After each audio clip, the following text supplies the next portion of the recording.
I've seen things you people wouldn't believe. Two necromancers, one cup. Okay, let's not go there. Hello! So today I'll be narrating two tales, both focused on wannabe necromancer edgelords. I couldn't choose one over the other, and realised they were both posted 6 days ago. Coincidence perhaps? Yeah, more likely coincidence. From this point on, I'll be referring to the necromancers as N1 and N2, which is a reference throwback to the Aussie cartoon Bananas in Pyjamas from the 90s. Yeah, you don't sound very well, P1. Neither do you, B2. I've got the snuffles. Yeah, you had to have been there. The first tale comes from lilelbows and is titled Player Trying to Create an NPC Army, and tells the tale of a lone wolf aka Edgelord aka N1 who struggles with the DM to go his own way. His goal? To become a captain of a ship with a loyal crew at his side. Whilst individual aspirations and side quests are not a bad thing, and in healthy gameplay should be encouraged, this player seems to have a little bit of a god complex. First time dungeon master playing with first time players. It's going fine, other than one of my players has decided his character is a ship captain looking to create a crew to go treasure hunting with. The treasure hunting has nothing to do with the campaign. It's a whole side quest they've seemed to come up with on their own. Their character isn't focused on the campaign at all, just wants to steal from everyone that looks rich, and only wants to search for things of value rather than clues to solve the mystery. More frustrating is that every single NPC interaction is them trying to recruit the NPC into his pirate crew, and talks to NPCs like he is their captain and they must do what he says. Already I can see the god complex. It doesn't matter if the person is a prison guard or a ghost, or the leader of their own band of hired guns. He's let me know he's planning to become a necromancer and control all undead to build his crew regardless of NPCs saying no. Yeah guys, consent is a thing, even for NPCs. Issue is, my campaign has a lot of undead, and it's important to the mystery they're solving. Other players are getting frustrated for being referred to as lower members of a non-existent crew, and are talking out of game about leaving this character for a different city on the map in order to focus on the campaign. So yeah, I would say ditching the problem player would sound like a good idea, but at the same time, you're forcing the DM to sort of create a side quest around the separated problem player. So yeah, that would be a lot of work for the DM, but we'll get to my thoughts at the end. This player has to be the center of every interaction, bosses everyone around, and is wasting so much time on trying to build a pirate crew that we are now 2 weeks behind in the campaign. I know I should talk to them, but I'm super awkward and new to this. I'm changing the campaign slightly next session so that the other players can port to a different city to continue working on solving the mystery, and this character can stay where they are if they want. Actually, now that I think about it, it's not a bad idea, especially if you wanted to roleplay that everything that they do is boring or nothing eventful happens. That way you can segue back to the main cast and make him kind of yearn that he should have followed after them. It's making me feel burnt out. Any ideas on how to handle this? I've had to make every NPC just be mean or confused and say no over and over until the other party members force this character to walk away. Or I have to create some random loud crash nearby or sound of their transportation leaving them behind. This story has a lot of helpful answers which I can briefly add to. The first being, don't let this player, N1, ruin the fun of the game, or put a break on your plot hook. In situations like this, you take this type of problem player aside and tell them to stop the pushy and aggressive way they are trying to take control of the game. They can have their necromantic army, however, they must work with you and not against you to continue playing in your game. Otherwise, there's the door. The second method, which it seems this is what you did, is let them try to recruit their crew, but provide consequences, which hopefully right their course, such as the local militia of each town warning them to stop harassing the citizens, the NPCs, and that if he continues, they will have to apprehend him. However, your idea was quite amusing. Update. I want to thank you all for your advice, especially those pushing to let the ship crew be part of the side quests but controlled. Last session went better.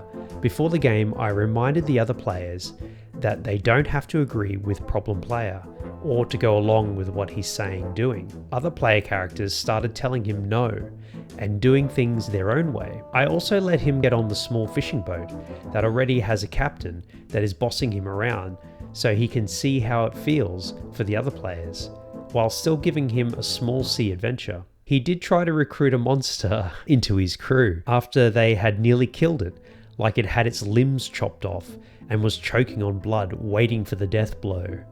Problem player wasted his turn in the battle to try and recruit it. Oh god. Luckily, it was another player's turn and they smashed its head in. Things are finally moving. Well, please keep us updated. I'd be keen to see the journey of this player as they progress with their skills and learning to be more cooperative with the group. Hopefully, it doesn't end in tragedy. Oh, and side note, we're still in Kraken week, so this seems kind of relevant with the whole crew and pirate ship. The second story is titled The Worst That Guy Edgelord I Have Ever Had Disgust to GM For by Seaworthiness Fun 9856. There's another oceanic theme here. Is about another aspiring necromancer. I apologize for how long this is, but it'll make sense if you struggle through it. I'm sure we'll have fun with this one. We'll start off before the campaign where I set up some simple rules for the game, one being no evil characters unless everyone else is happy with them. And they didn't discuss their character with anyone, including me, the GM, until after the start of the campaign. In prep for the game, which is expected to run for well over a year, I asked everyone for backstories, which are supplied by the others weeks in advance. Some were chapters long, but all I got from that guy was, "I put it on a memory stick, but I lost it." Weeks later, the campaign started. He showed me his character sheet on the day. I knew he was a fiend warlock, the undead race from Crit Roll, but nothing more, including still no backstory. Already that's one red flag. The first encounter starts as the party meet along the way and arrive in a town that has been ravaged by a goblin horde. There are some wolves chewing on the dead townsfolk, which were dispatched quickly, and then he runs towards the wolves, drops to his hands and knees, and starts drinking the blood of the fallen wolves. Yeah, this is definitely an edgelord. Nothing discussed with me about why he's doing this. Everyone else at the table give him the WTF looks. Yeah, I would be asking him, hey, are you hungry? The tavern's not far from here. You don't have to lap up all that blood. We move to the church where the bells are being rung randomly. So a couple sneak in to see what's going on, leaving that guy still lapping up the blood. Inside the church, they get information from the goblin and let them leave as long as they never see him again, being merciful. Only to hear a spell cast outside. They come out to find their released goblin dead, and the only other person outside is him, and he denies killing the goblin as he laps up the dead goblin's blood. So he's caught red-handed, gorging on the blood of this creature, and he has the gall to say it wasn't him. I'd be questioning him. I'd be like, okay, if it wasn't you, then who was it? And why did you let them get past? And why didn't you give chase, or why didn't you yell out? As the exploration behind the de facto leader, the bard, tells everyone to stay together for safety, good idea. So of course, that guy runs off to find places to loot on his own. He finds a chest guarded by an animated sword. He takes a couple of hits before escaping and not being able to open the chest, and explains to the rest of the party that he found a couple of goblins who jumped him to explain the cuts. Yeah, I'm sure they're going to believe the guy who just laps up the blood of dead creatures. Yeah, it was just goblins, more goblins, which I didn't kill. Moving on from the town, following the goblin horde tracks, they find the dead body of what was obviously the town guard captain. They get some useful items, and of course, that guy starts drinking the blood of the dead captain. He had nothing to do with killing this guy, so he's not drinking the blood of his victims. He's just drinking dead beings' blood. Still no explanation to me. as to why. A couple of big fights and they save the town's people. They're rewarded and given information on what the biggest story of the area is, and the first session comes to an end. Okay, I'd have a lot of questions for this guy, and I would be pulling him up at the end of this session. There's no evil characters that have been agreed upon. Yeah, no, I would definitely be grilling him. Before I explain his backstory, we have to explain some of the party. All of them are good aligned, apart from the warlock, and he tied himself to the artificer's backstory after hearing it, because he hadn't spoken to the player before about it. But the artificer had a hidden lab in some caves where he was experimenting with inventions, trying to keep away from the public, as some were dangerous. Here, the jaw-dropping backstory that we've so far taken him over 2 months to come up with, even though he didn't know about the artificer's one until the start of the game. Prepare yourself. An orphan who was always interested in magic. Okay, Harry Potter. He was exploring the caves when he was caught in an explosion from one of the artificer's experiments, and after dying, he was given powers by the patron, the King of Hell. Oh God. Yes, I was shocked at the amount of thought he put into his backstory, and then I had to explain that the highest rank of devils were the Archdukes and the Archduchesses. There is no king, but it could be a lower level one who is lying to him. But he wanted his patron to be the most powerful of all devils. He explained to me that he wanted to absorb the souls of creatures by drinking their blood, gaining a bigger army from his patron. Can there be any more edge here? I don't know. I mean, N2 is really grasping for that Edgelord crown right about now.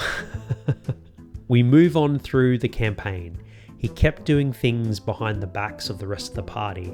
They all repeatedly said, "Just tell us what you're doing and we'll probably be fine with it." But he continued on his way, lying to the party, stealing and causing problems for a newly acquired party patron, someone providing money, equipment and transport, by insulting her to her face. At about this point, we get a new player who's played with most of us from an earlier game. He came in, made a couple of faux pas, but they were laughed off. We get to an encounter where they're meant to sneak attack a giant, and the rogue alerts the giant before initiative. The first attack from the giant was a thrown rock that crits and does pretty much maximum damage to the rogue, insta-killing him. Almost twice his hit points in one blow. They kill the giant and collect the rogue's body and see if there's any way to get him raised. At this point, I took the warlock player aside and offered to him that his patron could raise him, but he'd have to be a warlock of his as well. His next level would have to be a fiend warlock. I pulled in the rogue and he agreed. Rather than explaining this to the party, he snuck away with the body, not telling anyone he was taking him, snuck into the woods and performed a ritual to raise him, and then returned to the inn with the now alive rogue and refused to explain what happened. That's kind of creepy and kind of off-putting that he went into the woods alone with a dead body. He seemed shocked that they didn't trust him. Is this guy like naive or something? I mean, seriously, like how can you trust someone who's like this weird necromancer, blood fetish, faux vampire, sneaking dead bodies into woods kind of character? I mean, yeah, sure, yeah, I trust you with my firstborn. Not. As we move on, he continued to drink the blood of the fallen, sneak around, steal from the loot before the party got to it. And overall, just being that guy who wasn't working for the party. He antagonized the others and kept secrets, the worst of which came out where they didn't know the identity of someone working against them. He asked his patron, who thought it was funny to expose a mini-boss, who was basically a source of chaotic, evil energy in the region. Rather than share this information with the rest of the team, he smugly sat aside and gave hints that he knew something. They asked him, he basically said, "What is it worth?" to incredulity from the rest of the party. We wrapped up the session just after this. So when he asked what is the information worth, as a group, I would have said, your life. And I would have just ganged up on him and held him down and threatened him. Yeah, I don't know if that's a good idea, but that's what I would have done. It all comes to a head as he was gloating to the others that he was given extra powers by his patron that made him able to kill the entire party without a thought. The other players asked me if I was favoring him, and I had to answer that I had no idea what he was talking about. Okay, so this segued right into PK. Oh man. Yeah, I would have tested him. I said, all right, come on, bring it on. Like, seriously, like, he's not given any extra special magical items, anything to boost his stats. Like, the DM could easily just knock that back and say, no, you don't have that. Yeah, kill him. No, I'm joking. Am I? Next, abbreviated session picks up with him still refusing to give the information. They try to interrogate him, and he begs his patron to protect him by replacing his soul with one of his captured ones. This lasts about 30 seconds when they threaten to kill him. Okay, so this is exactly what I predicted before I started even reading it. He complains that nobody is supporting him and allowing him to play his character as he wants. He later explains that his idea was that at the end of the campaign, everyone would support him as he turns on his patron in an attack on the Hells. All of this as he's spent the whole time backstabbing the party and being a loner. Of course they want to help him. After this, he left the campaign and they sacrificed his character to some psychotic paladins who were fighting demon possessions. We don't hear from him for about 3 to 4 months. Someone bumps into him and he explains that he's in a new D&D campaign where they've been playing for 3 months and he's already level 50, level 20 twice, and level 10. And he had an army of undead at his command. So yeah, N2 seems to be your garden variety edgelord murder hobo with a little bit of savior complex. A less sophisticated N1 who seems to be lawful evil. I'd say N2 is perhaps chaotic evil. He will scrape and beg and murder to gain the favor of his patron, only to turn around and shank it in the back. In situations like this, the first port of call should always be talk to the player, explain how it's ruining the game for others, and his choice in background is oppositional to the spirit of D&D cooperation. He could, like N1, still have the goals of becoming a necromancer, but within a more reasonable way. That way, he can still challenge a devil lord, King of Hell, but perhaps through other means, e.g. allying with a rival devil to betray his patron. It's not illegal to have stupid ambition in D&D, however let him know his odds. If N2 still bangs on about being the overlord of hell, have a friendly NPC, perhaps a heavily guarded one, remind him that even the most legendary of heroes have never toppled one of the dukes by soul might alone. Future Helios here. I had an idea for N1's side quest with obtaining a ship and creating a crew. You can always use my mini boss from the Kraken Week episode. I'll have it linked down in the description below for the Bone Kraken. So yes, if he does acquire his little pirating crew, you can always have him be confronted by this monstrosity. Anyway, that's it for me today. I hope you enjoyed this double feature.